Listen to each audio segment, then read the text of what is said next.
Dude, that was gnarly. Thank you so much for coming into the studio. Of course. That was super cool. It's such an honor to have you here. I've been rocking your music for a little bit. It's been really dope. Yeah, man, You thank said you've been producing for a while now, like Yeah. 14 years about, you say? Yeah, too long. Ever since I was in middle school, there was a computer lab with Fruity Loops.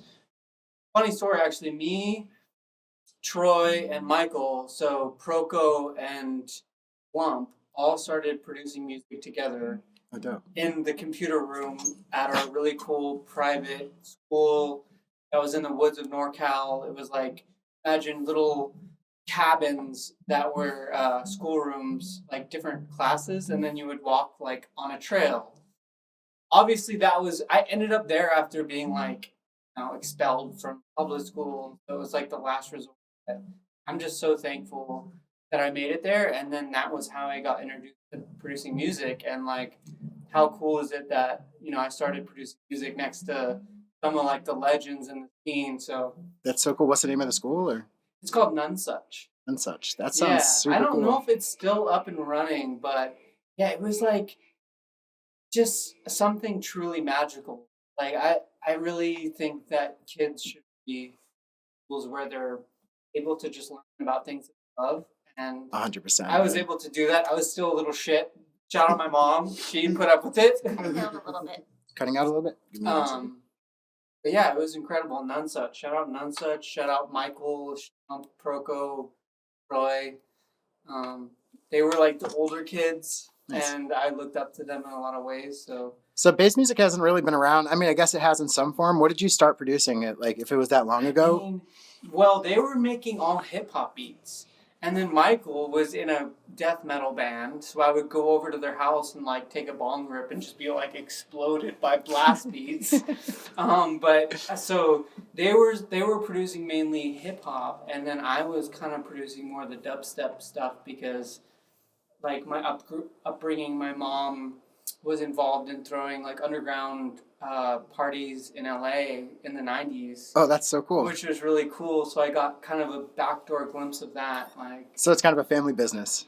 I mean, I guess so, but like in a way, I mean, I don't know. You evolve through things, 100%.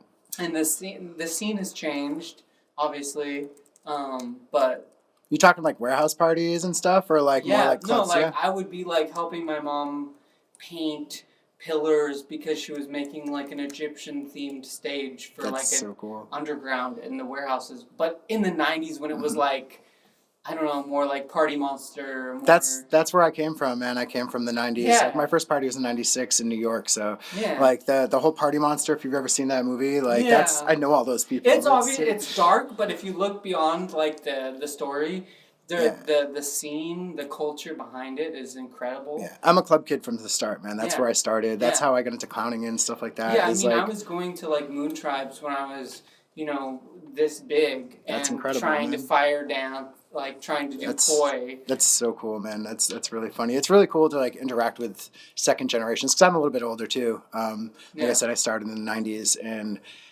back then it was just like, what are we doing? Does anybody care about this stuff? And it's really cool to see it come forward and grow and just expand and like becoming mainstream, but it's also like preserving the underground. I think is super important. It's a lot like hip hop, I think, where hip hop was like, because I got to see the rise of hip hop in the 80s where it felt very similar. And now, there's a bunch of really awesome mainstream hip hop, but there's also this really strong underground that couldn't exist without that mainstream. Yeah, and honestly, electronic dance music wouldn't exist without hip hop. It's like it's like the art of sampling, the art of the break beat, how, like jazz and blues was born after segregation, and how like that style of African music and African rhythms was influenced by like classical music. Yep. And I don't know, like my music teacher always tells me these stories about how like back in the day these black musicians were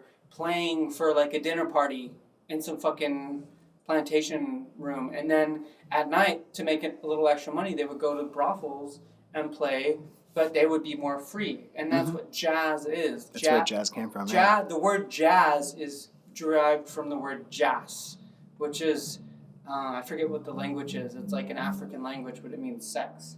So Oh, that's awesome.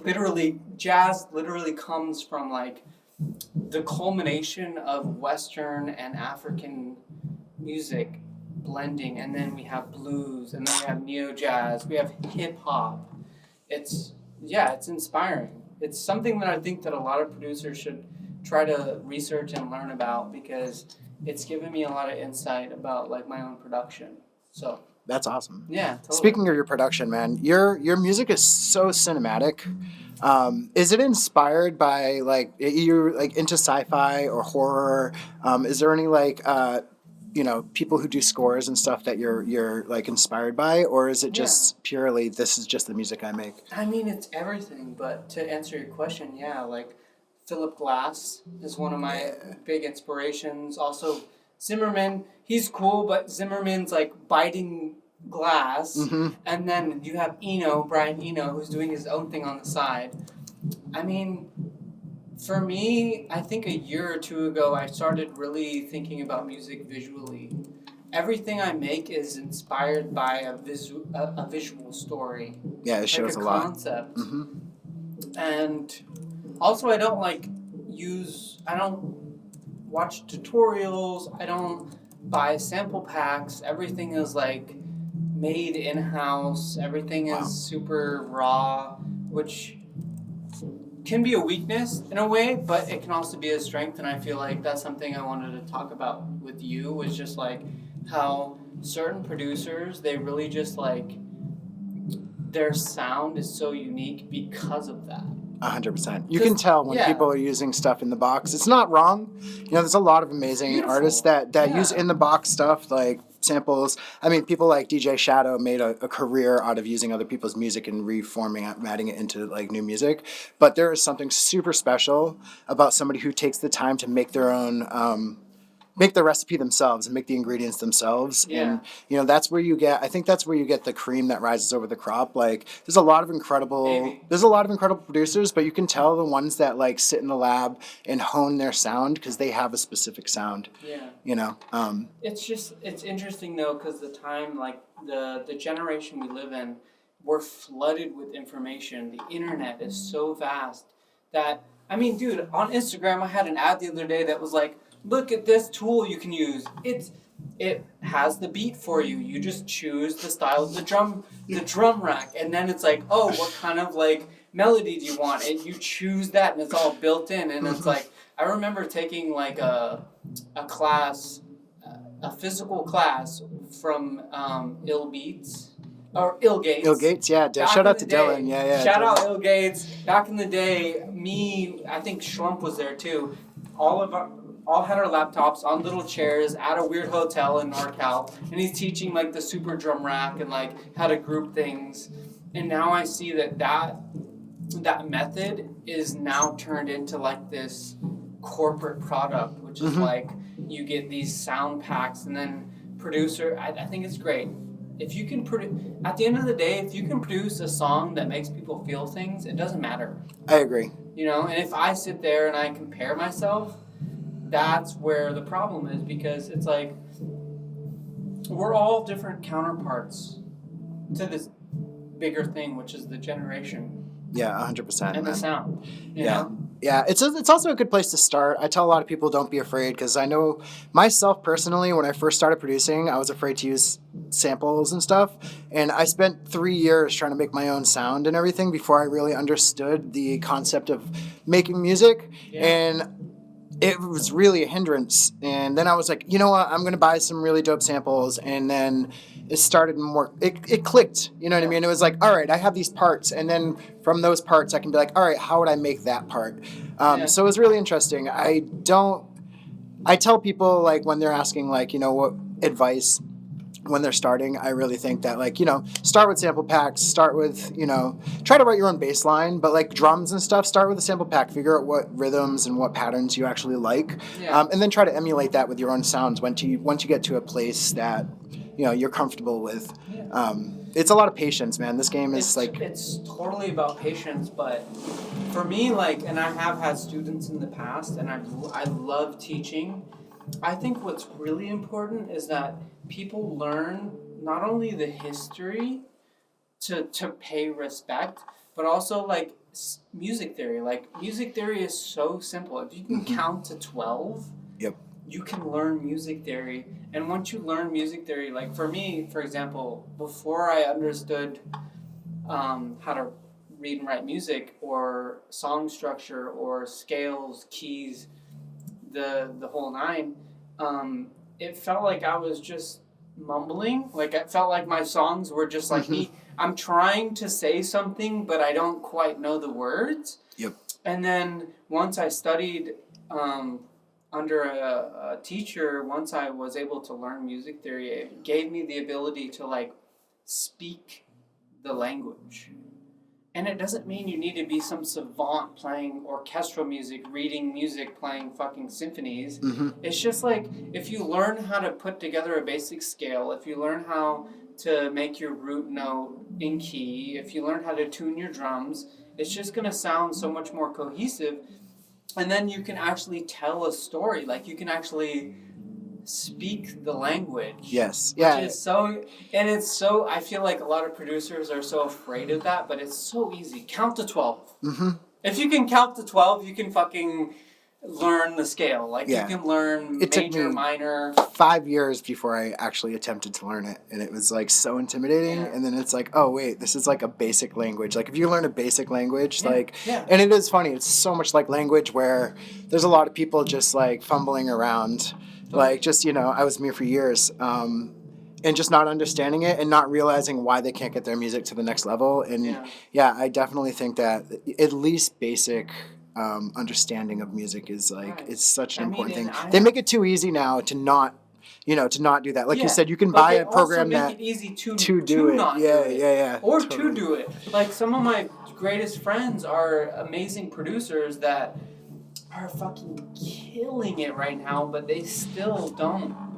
And it's like you get by because I think a lot of people, they have good ears. Yeah. Trust your ear no matter what. Like I still have to remind myself that like if something sounds good, accept it. If something sounds dissonant, accept it. A lot of our music has a lot of dissonance in it, which is like really fun to play with. 100%. I noticed a lot of yours, like a lot of those grinds and stuff. It's just like, oh, that's so pleasantly out of tune just by like a hair. You know, it's not out of tune. It's just like warped. It's just like, oh. Well, I mean, there's this famous story about Miles Davis. He had a new pianist playing for his orchestra, and they were playing a gig, and the piano player played the complete wrong note. It was like the completely wrong note in the set. And Miles looked over and then just fucking played something that made it correct. And that's like one of my biggest things about music is that once you learn the rules, you can learn how to break them. Yeah. The best. Yeah, the best. Yeah. 100%. But you kind of have to learn the rules to know how to break them correctly. Yep. That's what jazz is. Jazz is the chaos that is so beautifully done that it's order, that it's symmetry. Yeah. You know? It's definitely the roots to a lot of like the people think. I mean, hip hop is a big root, but like a lot of the weird bass music and like stuff that's coming out has so much like similarities to jazz, where a lot of dissonance, a lot of it speaks where the music isn't. Like a lot of that space in the music, especially your music, has a lot of space. Like it'll hit and then it'll just be like this. Then it drifts into space, and then like I love the synths you use, like the really like chimey stuff that's just kind of out of time on the new album. Like it's so cool and alien sounding. I love that. Yeah. I've gotten really into like completely randomized arpeggios. Like I'm addicted to arps. I'm addicted to just crystallized sounds that sound like they're completely random but somehow fit in the mix. They sit so nicely. Like I love that. To speak on what you were saying, I feel like there is that world, but there is a big world of music right now that people aren't exploring enough, and it sounds too monotone to me. Yeah. And it's like, I don't want to be a hater, but I also have like my own personal taste, which is that like, I think people should be exploring more. I think people should be striving to push boundaries, and again, like I said, it's hard to push boundaries when you don't understand like the math of it. Yeah, totally. So I think right now we're experiencing a really cool time where these old styles and these new styles are converging, where it's like, is this halftime? Is this trap? Is this hyper pop? Is this fucking down tempo? Is this house? It's like, I don't want you even to know. I don't want you even to worry about that. Yeah, 100%. The word genre is not going to be a thing for much longer, I don't think, when it comes to our scene. Like, it's so hard. Everything is everything at this point, and it's this beautiful blending, this stew. Like, how do you feel when someone asks what genre you make? Confused. It's like, how do you explain it? Like, I say open format. That's what I say. I'm like, left field bass came around, and then I was like, cool, like, I'll just say left field bass, or like halftime. But now I don't even really make halftime. No. It's like, and then I was hating on 140 for a long time, but now I'm like trying to like integrate more 145 tracks, because in my mixes there's always a gap, and I'm like, how the fuck do I get from 140 to 150 to get back to halftime? Yep. Yeah. It's like, it's a crazy thing. It's like, so funny. Yeah. We get a couple questions in chat. Yeah, let's do it. Let's see. What's your approach to composition? To me, it always changes, and recently, because of being sober and having a different mindset on life, it's more about intention. So instead of thinking like, oh, I'm going to sit down and I'm going to write a banger, it's going to be 85 BPM, and it's going to have growly basses and airy basses with a lot of like texture. I just think like, I want to sit down and I want to let myself write something with beautiful intention. Starting to pick up. Cool. We're gonna switch mics real quick because the band is practicing in the next room over. So we're gonna not live yet. There we go. Hold Oogie on, boogie in the chat. Oogie boogie in the chat. How we sounding? It's a little quiet. Let me see. Sorry about that. We share a practice space. This place is super fun, but there's a lot of bands that practice here. So one more, bump it up a little more. I just want to thank everyone for the Grammy nomination. How we sounding? Does that sound all right, guys? Hello? Check. Can you hear the oogie boogie good? Oogie boogie good? Boogie. We got some oogie boogies in chat. Awesome. So, sorry, I didn't mean to interrupt you. So, what was the question again? Oh, what is your approach on composition? To me, my approach on composition, because I'm so anal and because I'm such an obsessive person, I obsess on perfection. But to be honest, my idea of perfection is not the general idea of perfection. For me, it's just making things cohesive, making things work, and then also like setting a clear intention when I write a track. Like, do I want this to be dark? Do I want this to tell a story about sadness, joy, happiness, energy? Do I want this to be something that's gonna make people feel alive, dead, sad, happy? I think my intention really is to make something feel a certain way.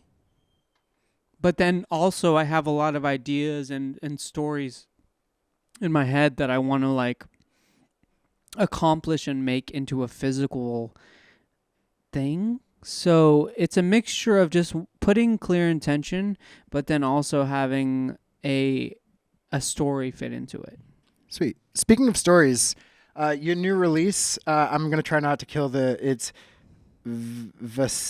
Vaccination. Can you tell me about it? It seems like I've gotten some quick clips of it and stuff. Is there a concept behind it? It sounds like there's a concept. Yeah. Is this something you're gonna like maybe turn into like visual art or like a story or something? I mean, the thing is we had a huge team of people ready to make a video, to make it into more of a visual experience.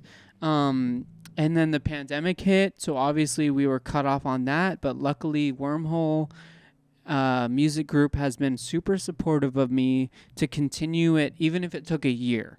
Pinocchio took a year after Vaccination, but Pinocchio is a continuation of the story.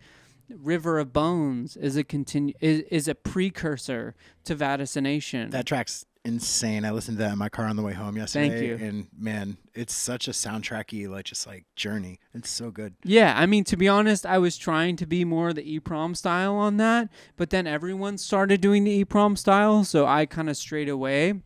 But so to answer your question, yes, there is a clear story behind the vaticination, and Pinocchio is about the AI program that ended up turning into the destruction of humanity. And Nina Since, bless her soul, she's an amazing human model, creator, musician. She was on the title track Vaticination. She, in the story, is the lead programmer that not only created Pinocchio, but ended up destroying Pinocchio in the end. So basically, to sum it up in a very short synopsis, is that the Vaticination universe is about a programmer and a program, and the program becomes sentient and destroys humanity.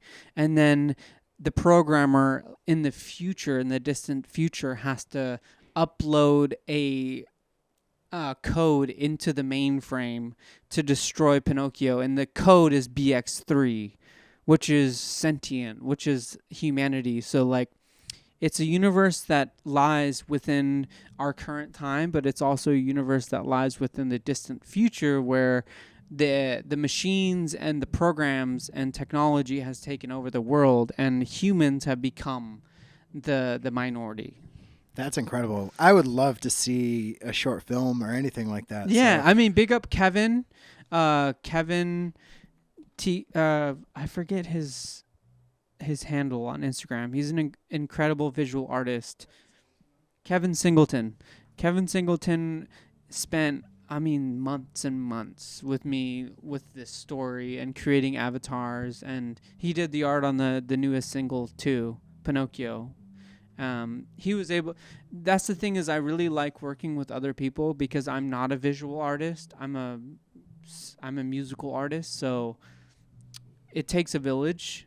And also big up Wormhole Music Group for just like putting a budget into something that took a year. And I mean, it's incredible. Like, look at the Unts Festival. They're a part of that. And also, like, the Wormhole Music Group is also Wormhole Wednesdays, which when I was like in my early 20s and living in San Francisco in this tiny little studio, that was like my Wednesday night. That was the spot, man. It was the spot. And now to see how they've grown, it's incredible. Like the label, their events, how they're involved with the Unts. Yeah, they rep our community so well, man. Like it's definitely one of my favorite crews out there. Totally. I miss Wormhole Wednesdays. I used to get to go every great once in a while because I'm down in LA, but yeah, some of my favorite sets were at that club, and not even one of my favorite sets ever was in that little tiny library room that they had in the back, man. That's where I played my first show. Yeah, I played that room, and it was insane. There was people standing on the speakers. I got there, and I was like, is this really the room I'm playing? Like, we can't fit more than like 8 people in here. We fit like 40 people in that room. Like, it was for real. Nuts. And then the smoking area was kind of this vortex. Mm-hmm. Like, you would get sucked into the vortex, and it was such a fun community. And that was when I feel like the bass music scene was so raw and so punk. Like, electronic music has gone through its own whole like revolution, and now it's more mainstream, but there's still these underground cultures happening within it. 100%. Yeah, it's good. Even the people who are like, were more underground and have kind of taken it to the forefront still keep that underground mentality and the underground vibe. And that's all that matters, because like going mainstream means we get to pay our bills. So, you know what I mean? You can't pay your bills if you stay underground. There's a balance. So. I mean, look at G. Jones. 100%. Yeah. Look at EPROM. Look at, these artists that are killing it, literally killing it. And they're making money, but it's like, I don't think they're making enough. I don't think they're selling out. I think these artists are preserving their undergroundness, and still they understand that, like, dude, I have a kid. Like, dude, I'm trying to pay a mortgage. Yep. And there's something about being that starving artist that we all think we have to keep suffering, but it's like, bro, we're ahead of that shit. Yeah. You don't need to keep suffering. Like, what are we all working for if like getting famous and making a bunch of money and like doing tours isn't the goal? You know, like if that's considered selling out, I'm going to sell out if that's possible. You know, like we're all doing this so that we can get our music and art to as many people as possible to give people experiences. So, you know, if somebody wants to give me a huge platform to do that on, I'm not going to say no, and I don't hate on anybody who's doing it as long as they stay true to themselves. You know, like when artists get big and then their sounds completely change and they just sound like somebody's ghostwriting for them, that's... Bass nectar. Yeah. I mean, okay. I'm glad we segued into this conversation, and I just think it's important for people to realize that it's okay for you to be successful.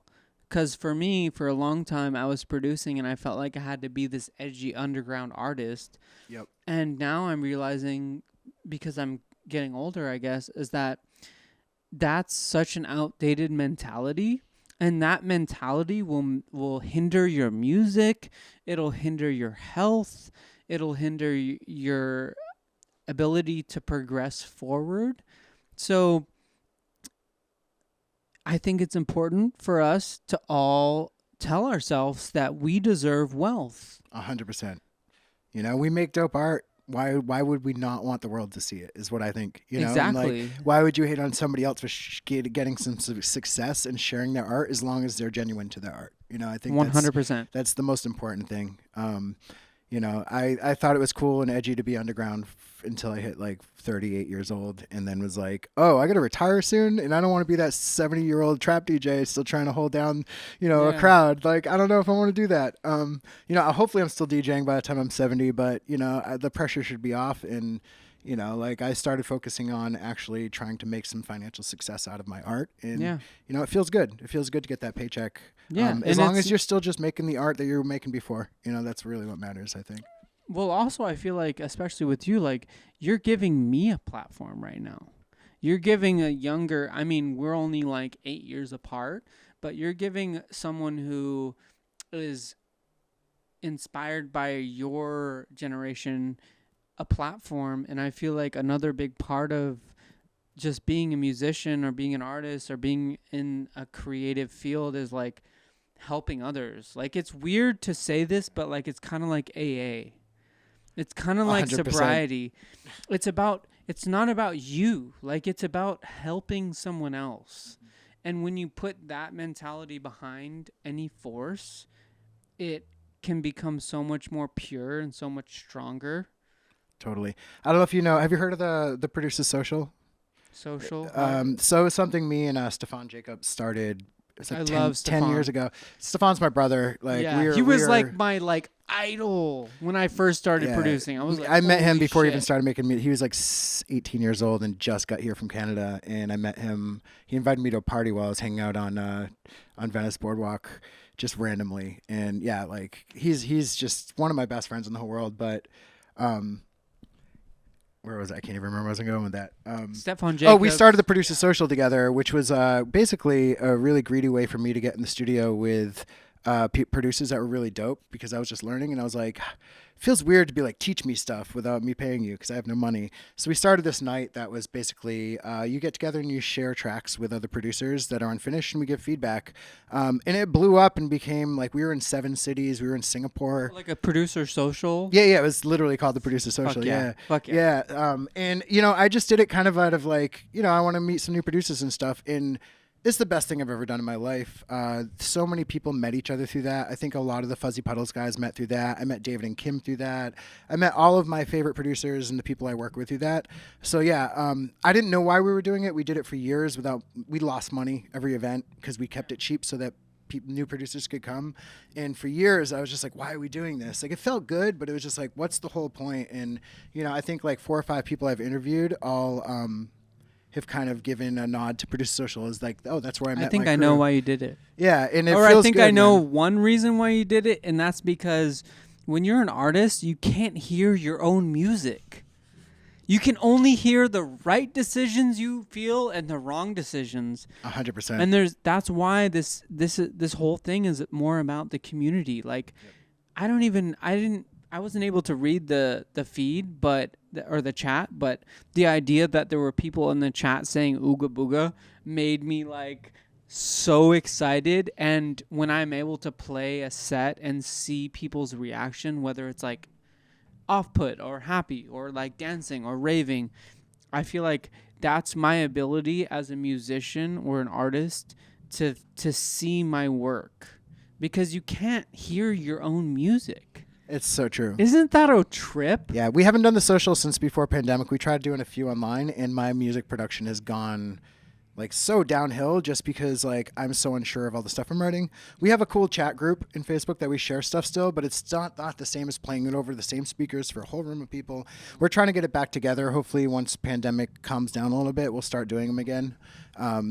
Just we're super busy with this, and Stefan's touring, doing stuff with A$AP Rocky and stuff. So, but hopefully by the end of the year, we'll have a producer's social going again. I think that's awesome. But yeah, like I said, the reason I brought it up is just, sharing knowledge and sharing your music is, and like what you've learned is so important. And it doesn't just feel good for the other person. It feels really good to share the stuff. Dude, it's the Dead Poet Society. 100%. We're fucking beat poets. And that's the thing is, it's like, it's really important to realize that making music is very vulnerable.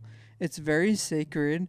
And when you share music, when it's still in the working progress, it can be very hindering to have bad criticism. And I think that's why, in a way, I only share my works in progress with like a very small group of people, because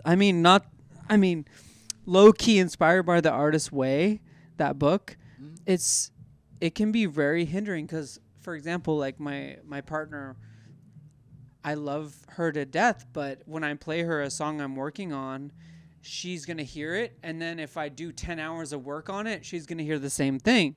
So it's like you got to have a good community of people that you trust, are going to have a healthy amount of criticism, but also understand your vision. Yep. Because, I think the other day Twitter was blowing up about people like saying, how does it feel when you get negative criticism on your music? And it's like, for me, my response to that is, it shouldn't matter, because once they hear it, it should be done for you. Like you should birth the child should be born. It should not be. Once the wrong people hear it, the child should be born. And in a way, negative criticism should be good at that point. Mm-hmm. But when it's still in the writing period, you need to have a close community of people that support your vision, that also understand that it takes time and effort to create something worth listening to. It was really funny to see. We had some like really big producers come through. We had like Conrank come through. We had like the Crystal Methods guys come, like like every once in a while we'd have some people come through, and they'd play music and they'd be scared. Like they'd be like, I'm super nervous right now. And I'm like Conrank came, and I was like, how are you nervous, man? Bro, it doesn't matter. We're still nervous, but like at a certain point, that's like the rush. Yeah, it's the best part, and it was really funny because you would just expect no matter what. And the other funny thing is, when you were up there, like a lot of times you wouldn't get feedback, and it'd be really disappointing. You're like, come on, somebody say something bad about my song, like you go there and you pay money and you want to get feedback, and people are like, no, it's done, and you're like, it can't be done. And it happens a lot, and it was the worst feeling. It was just like, no, please, somebody give me feedback on this. It's got to be better. And then it takes a while to sit with it and be like, maybe it's done. Maybe I should just put that out. But you should put it out. I'm reading another book called The Practice, and basically it's tearing all of that apart, that idea that you should preserve the sacred music. And it's just saying, ship the work. Ship it. Yeah, that's Ship it out. 100%. Ship it out, because people won't hear it, and they want to hear it. Yeah. Yeah, I mean, my last album I sat on for a year and a half and shopped labels and was like, I'm never putting this out. And I got frustrated one day because I was like, I just got to get rid of it.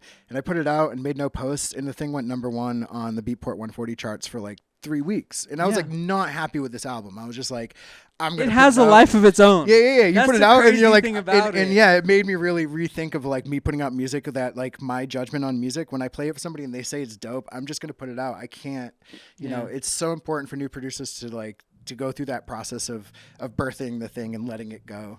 Yeah, I don't know how many tracks I've put out and been like, oh no, I heard something in it that I need to change, and that relief of just like letting it go and be like, no, it is what it is. It's alive. Can't change it. It's really rewarding to like finally get over that. But that's the psychosis that keeps an artist producing. It's never done.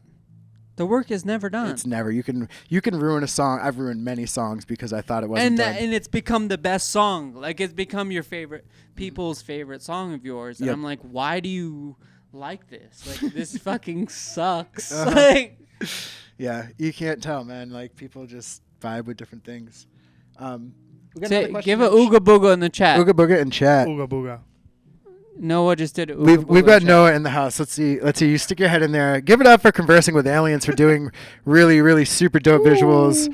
Ooga booga. Yeah, we're gonna get him in Thank here you, Noah. more often. That was super amazing fun. visuals tonight. So I don't have to run visuals and run the whole stream all at once. It was really thank you for taking some work off my back. It was a village tonight. Yeah, was a village. it was definitely a village. What's Shout your outs to my question? wife.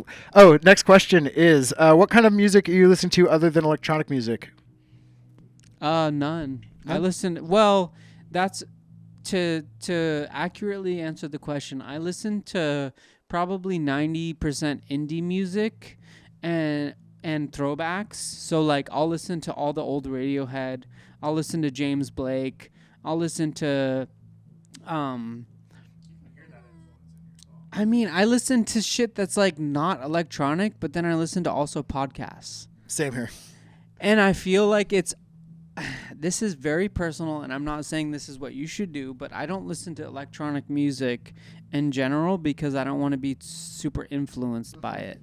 Same exact thing. Unless it's like my homie fucking Zeke sending me shit that he's about to drop, and I'm like, this is fucking crazy. Yeah. You know? So like, I feel like there's a certain amount of not being overloaded with electronic music that gives you the ability to make more unique stuff.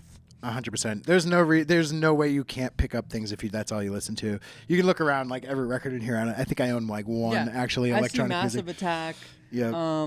Prince, I see Tribe Called Quest. You know? Like, yeah. So for me, hip hop, jazz, a lot of indie. Like, I just don't really want to hear what's happening in the scene right now because I don't want to be like hindered by it, because in the past I have really been like that comparison. When you're comparing yourself and your sound to another artist that's killing it, it's really hindering to your own art. Yeah. So to answer your question, a lot of indie, a lot of podcasts, a lot of just hip hop, just stuff like Sweet. that. What's your favorite podcast? This is creepy, but like I like the Sword and the Scale a lot. It's like a true crime podcast. True crime? Yeah, I mean, those I are like all true so crime. Good. I also like Spooked, which is like a spooky, more scary stories, right? Yeah, I've listened to that. It's good. Also, I like some comedy podcasts. Tiger Belly. I fucking love Bobby Lee. Yes. Bobby Lee is so funny. Tiger Belly, and then also Bad Friends. Like I listen to a lot of stuff like that. Sick. Awesome. Yeah. So you're playing Unts this year? Yes, I'm playing Unts stoked this on year. that? I have not been to Unts yet because every year I am booked for another part like immersive party that our friends do. It kills me. You should come. Come. It's so hard. They changed the date. Oh, so, did they? Yeah. It's earlier, better maybe weather. It's going to be not as hot because it is pretty hot. But here's the thing. It's at the same location, and the venue is perfect. What's the venue? Sycamore Ranch. It's in like what's the town? No. It's like 4 hours north of San Francisco. It's up north, but here's the thing. There's tons of shade. There's a river, and there's also tons of shade, and it's very intimate. So compared to like past Unts, I feel like it's more Browns Valley, yeah. Browns Valley. It's more defined, refined. It's a better venue, and it feels super intimate, even though there's a lot of people. So sick. It's really one good. of those, the last one on my bucket list, really, on the West Coast that I haven't been to. That, Oh, you like, should come. I know. Hopefully the dates will line up this year. It kills me every year because I'm obligated to go to this other festival. I kind of play it every year, and it's I expected. mean, Base Waffles is doing a takeover. I know. Yeah, you should. It has to be get on different that. You 'cause should Kim get on is- that takeover. Kim's usually one of our stage managers at the other festivals. She usually, like, I think last time she, like, went to our festival and, like, went to Unts and then came back to our festival to stage manage at night. She's the boss. Shout outs to Kim. I don't know if she's in the audience. Timothy Leary. Timothy Leary. You know, Shout out Base Waffles. Yeah, shout outs to Base Waffles. If anybody was at that last Base Waffles this Sunday, it was so gnarly, man. Yeah. Shout out to Anna Morgan. EP is cool, who is actually playing on March 16th. Yeah. Yeah, it was such a great night. It was good to see the crew as usual, and you know, it's always nice. I got a couple more questions, and then we'll wrap things up. Perfect. So, if you couldn't write music, what would you do? Well, It's a weird question. But. You sent me the questionnaire, so I've been thinking about this. I think I'd be like a clothing designer or architectural designer. I've always been. That's so pompous. No, you're the What's your second answer, person to bitch? say that in a row. I think I'd see you on a fishing boat in the Bering Sea. Yeah, but I would be writing a journal, like A a novel. fictional journal about a fisherman that fell in love with a siren. Yep.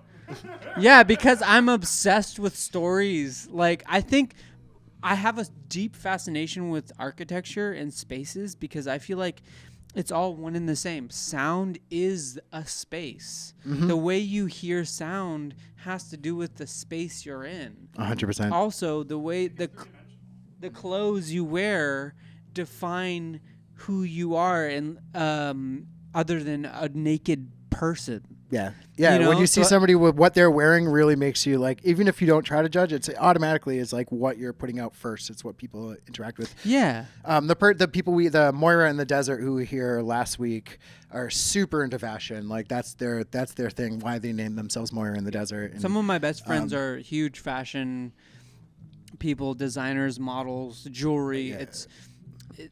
It's interesting because I think sometimes at the end of the day, without something on top of you, without something external expressing a feeling, you're just a naked body. Yeah, you know, no, 100%. Until I got a job doing this, I loved fashion, but couldn't really. Like, it was a real hard time expressing it, and it's been nice to have like a little money so that I can actually buy. But stuff I can like, see that you really think about the way the color schemes, Yeah. the black and white. I love the black and white. Me too. But then the socks, you're wearing the red stripe on the socks, Yep, and yep. it's like the pants are nice form. Gotta look good, form-fitting. man. Gotta look fly on the camera. You know, representing. Yeah, but it's also the way the fabric feels on your body. Yes. Yeah. It has to be comfortable. All right, what do we got? Thoughts on privacy? I think we chatted a little bit about this earlier, but do you feel like privacy is important to you, whether it just be in general or in music making? We asked this because we're a privacy-based company. MobileCoin is a privacy-based coin.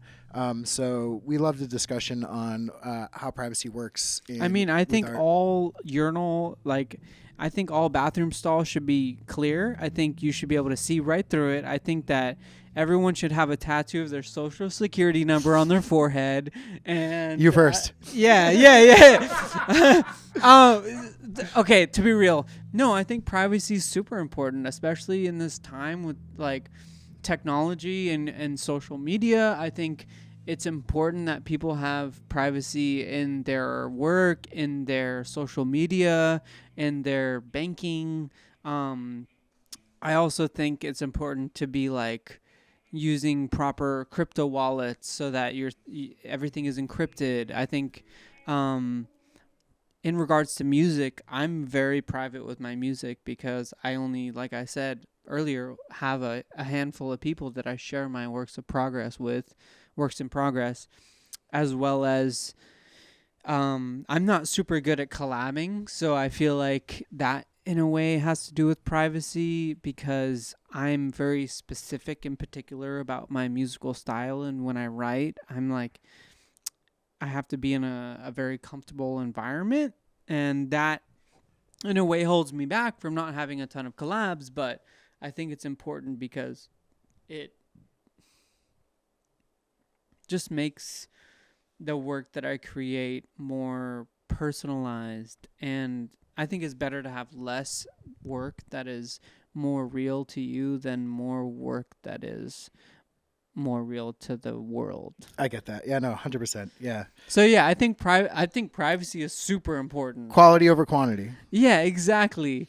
But I mean, it's the world we live in is crazy. Everything is on the internet.